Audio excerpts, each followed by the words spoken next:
Peloteras, hola, hola, peloteros. Cambio de era, cambio de guardia, cambio de ciclo en el Madrid. Son tiempos de revolución blanca después de una temporada sumamente decepcionante. Y aquí venía yo a soltar mis reflexiones al respecto porque son distintas de aquellas que suelen circular por los medios masivos que nos dan la tabarra todo el día y toda la noche con el Madrid. Son distintas hasta cierto punto, claro, no voy a negar la evidencia. Hay que comentar que el adiós de Carlo Ancelotti supone cerrar uno de los ciclos más gloriosos de la historia del Madrid. Siempre se comenta en estos días, no sé si por aquello de lo mismo que cuando muere alguien, siempre son todo alabanzas, si por aquello de que se va Carlo Ancelotti, esto de decir el entrenador mejor de la historia del Madrid es algo que de verdad se piensa y se analiza o es algo más para cumplir con un homenaje a un entrenador que desde luego en clave madridista se los merece y que si es por Copas de Europa, pues sí, está en la cima de los entrenadores, aunque claro, si es por Copas de Europa, Zidane está a la zaga. Y hombre, yo creo que ahí Miguel Muñoz tiene cosas que decir porque ganó muchas más ligas, estuvo muchos más años seguidos, es una época que ninguno controla de los que estamos por aquí. Los más veteranos seguramente les pillará en la infancia, pero los más jóvenes pues simplemente tenemos los libros de historia, ¿no? Del fútbol.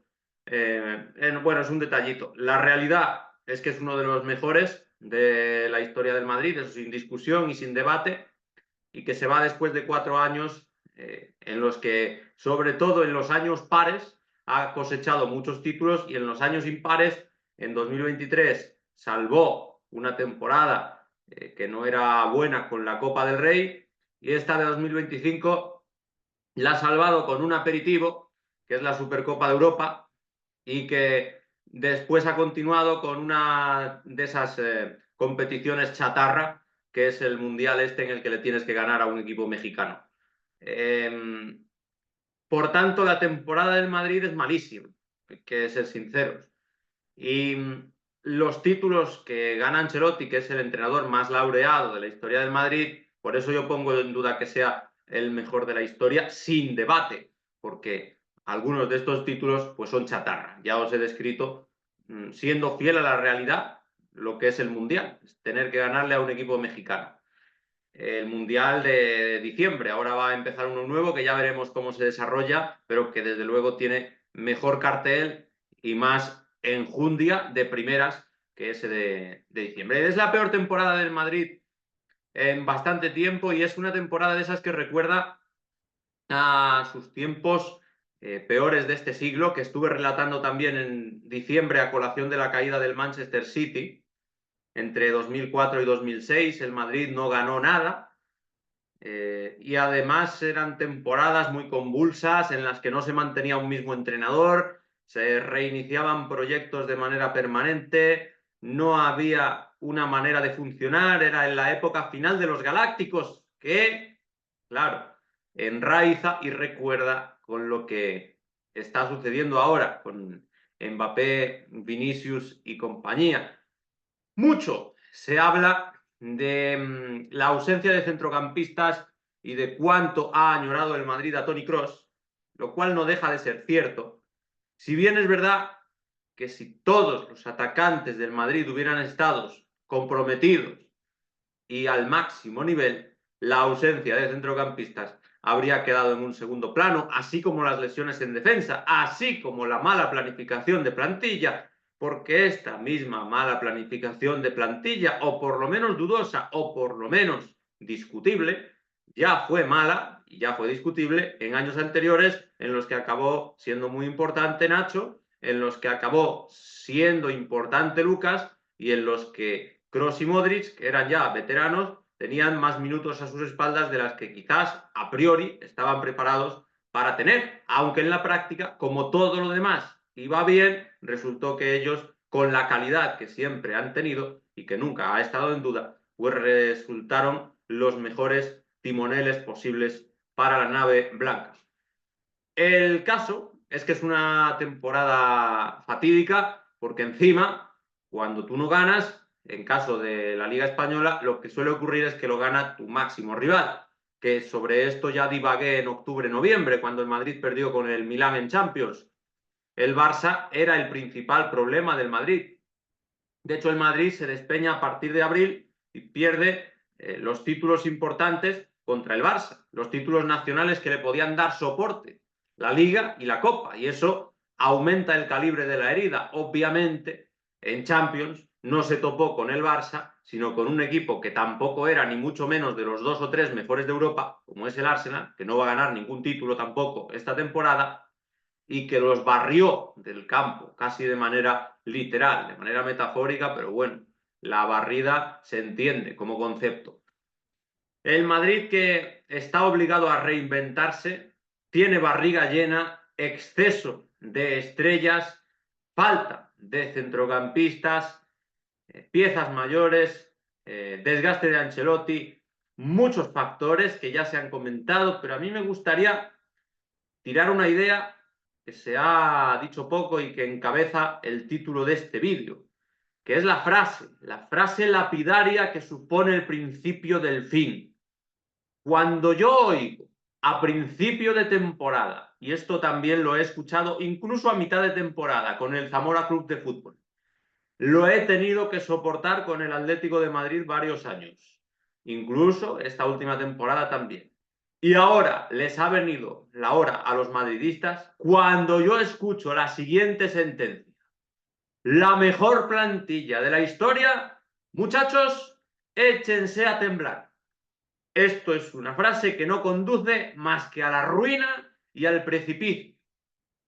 De agosto a junio es cuando se tiene que supervisar si sí o si no. Si de verdad es la mejor plantilla de la historia o es una fanfarronada, una boutade y una piedra en la mochila del equipo que se jacta de tal logro ficticio. ¿Por qué es ficticio? Porque lo mismo que el nivel de Vinicius Junior puede descender de manera dramática de una temporada a otra, sobre todo si no le dan el Balón de Oro ni el siquiera el de playa, lo mismo que esto sucede, hay que comprobar cuando se dice esta frase en agosto cómo se ensamblan las piezas del puzzle. Porque no es solo el nivel que pueda descender de algunas piezas que tú das por sentado que van a rendir de maravilla, sino que también es el encaje. Porque el fútbol al fin y al cabo es un deporte de equipo. Si no lo fuera, Mbappé habría ganado la Copa de Europa con el Paris Saint-Germain y este año la habría peleado con el Madrid. Si no fuera un deporte de equipo el fútbol, habría Messi ganado el Mundial mucho antes de lo que lo ganó y desde luego el Barça de Messi y también incluso el de la MSN se habría llevado al zurrón muchas más Copas de Europa de las que se llevó y no habría caído 2 años contra el Atlético de Madrid de Simeone. Entonces, esta sentencia es el principio del fin de todos los equipos. La mejor plantilla de la historia.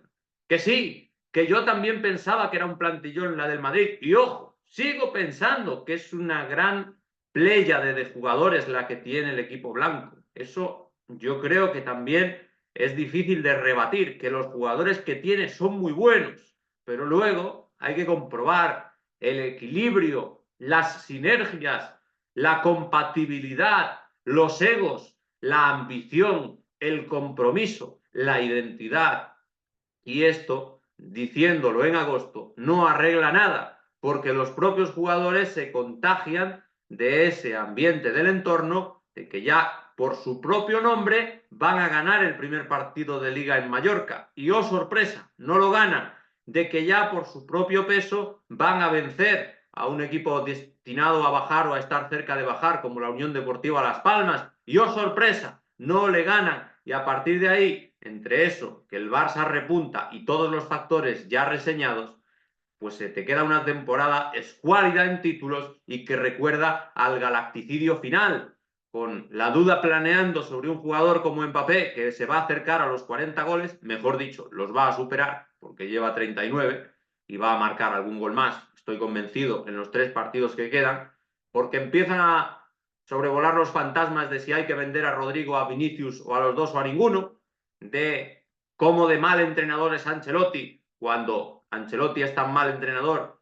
que resucitó al Madrid cuando llegó en 2021, y en definitiva, la mejor plantilla de la historia era una que tenía la carencia de un centrocampista que había sido básico y que tenía la incorporación de un delantero que debe serlo, que lo está siendo, pero que para empezar no sabe lo que es ganar una Copa de Europa ni con su anterior club ni con este, que es el rey de la competición. Por lo tanto, amigas y amigos, peloteras y peloteros, muchachas y muchachos, ahora llegará Xabi Alonso. Los jugadores del Madrid que están a su disposición y los que vendrán son del máximo nivel.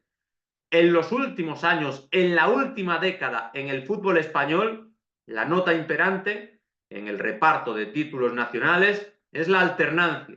Cuando una temporada gana el Madrid, a la siguiente suele ganar el Barcelona, y al revés, cuando el Barça es el rey y parece destinado a alargar su legado, resulta que llega el Madrid y levanta más títulos a la temporada siguiente. Por tanto, esto es una nota de esperanza para un Madrid que siempre vuelve. Totalmente de acuerdo. Ahora queda ver si la defensa de 5 de Xabi Alonso lo sigue siendo, la defensa impar. Si ese sistema que sirvió en un momento dado para que Del Bosque liderara el levantamiento de la octava Copa de Europa es factible para ganar muchos partidos en Liga, porque aquello simplemente fue un remedio puntual. Y es un sistema que yo asocio más a equipos de menos entidad y de menos obligaciones ganadoras que el Madrid. Véase el Bayer Leverkusen, que no tenía obligación, tenía opción. A mí la defensa de 5 no me convence de primeras, pero el plantillón que va a tener Xabi Alonso seguro que es estupendo, celestial, y que tiene la obligación de ganar, y que si no gana recibirá los mismos palos que le estamos dando a este Madrid por no vencer. Ahora bien, si queréis oír mi consejo, aficionados blancos, por mucho que os gusten los fichajes, por mucho que os guste la plantilla, por mucho dinero que se invierta, por mucha hambre que se tenga, lo último que debéis hacer es decir la máxima tontería, la más supina y la más dañina del lenguaje pelotero de principio de temporada. La mejor plantilla de la historia. Porque si es la mejor plantilla de la historia, tiene que ganarlo todo. Y el día que no lo gane, va a ser considerada la peor plantilla del Madrid. Y tampoco es eso. Tampoco es eso. Pero los resultados mandan. Y los resultados son los que llevan a las plantillas a ser o no ser la mejor de la historia. Y la del Madrid de esta temporada, desde luego, no ha sido, ni mucho menos, mejor que la anterior. Más bien, todo lo contrario. Decidme qué os parece a vosotros la salida de Ancelotti rumbo a Brasil. La llegada de Xabi Alonso, que es un secreto a voces y de la que solo falta conocer el comunicado oficial en tiempo y forma. El futuro blanco, negro o del color de la camiseta. Y sobre todo, esa sentencia tan lapidaria para mí. ¿Opináis lo mismo? ¿Recordáis algún caso? Esto es una buena pregunta. Cierro con ella. ¿Recordáis algún caso en el que en agosto se haya dicho esta es la mejor plantilla de la historia, y en junio o en mayo, en el mes de las comuniones, se haya certificado que de verdad lo es? Me da igual el club, pero a mí no me salen las cuentas. Cuando se dice es la mejor plantilla de la historia, normalmente no lo es. Ni siquiera lo más cercano, que era el Barça 2014-15, se dijo tan a la ligera es la mejor plantilla de la historia, entre otras cosas porque ya Xavi e Iniesta iban envejeciendo, aunque todavía estaban y cohabitaban con la MSN. Decidme vosotros qué os parece todo esto, cómo veis el futuro del Madrid. Aquí nos gusta tanto o más hablar del fútbol modesto, pero tampoco le damos la espalda a la actualidad. Y la actualidad, en este caso el Madrid, sí la genera, no de manera artificial, sino de manera natural, porque un club con la exigencia interna del Madrid, pues no se iba a quedar de brazos cruzados cuando ya acaba la temporada y cuando solo han ganado un aperitivo y una chatarra, una Supercopa de Europa y un Mundial contra un equipo mexicano. Comentadme en el vídeo qué es lo que os parece todo esto, dadle like, difundid, haceos eco de vuestras opiniones. Nos vemos pronto, a ver cómo llega Xabi Alonso y hasta la vista.